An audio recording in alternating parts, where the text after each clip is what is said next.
My name is Loren and I'm the bassist for QOK. I came downstairs one evening to see Kristen and Gerald sitting on the floor down here.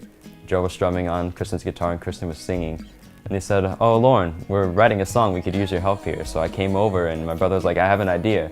Here, let's try it." And it's like, okay, so he taught me how to play the bass part that I have for the chorus. And after that day, all I had to play was just the chorus part. So we came back a month later, my brother was like, "We need something more for this song." So I said, well, I can give writing a shot. This is my first time actually writing my own part. So what I did was I wrote a part that seemed really complicated for the song, but together we sat down, we're like, well, we can do this instead of that. And I'm like, yeah, that works way better. And it was a lot simpler and it fit a lot better. And that's all I had for Always for that point, was it just had a verse and a chorus. Recording Always, working with Tyler, two things stuck out to me. And the first one was he had me change one note. It was the very first note that I play in the chorus for the bass riff that I play.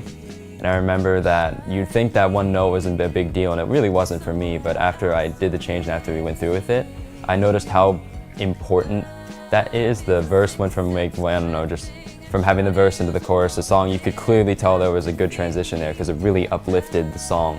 It really brought everything out. And that's the first thing that I really remember.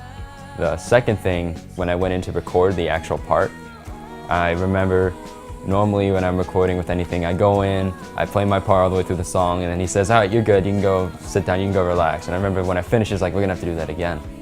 And I looked at him and I'm like, "What?" And he said, "Yeah, we're gonna have to do that again." And I'm like, "Okay." So we did that. I think it was like the third attempt like that. He's like, "All right, I got enough, you're good." And I was like, "Okay." So I went back and it just sat down and relaxed. I'm like, wow, this is the first time I had to redo that again. Playing Always live it's a satisfying challenge. It's a difficult song to play and sing both at the same time, but at the same time, it's also something that gets me moving. It's something that really speaks to me and here in my heart. You hear it in the lyrics, "I love you always." Like being able to perform that with my brothers and sisters on stage, it's kind of like, I love my family, I love you, I want you to know this stuff. And there's no better way than I can say it other than I love you always.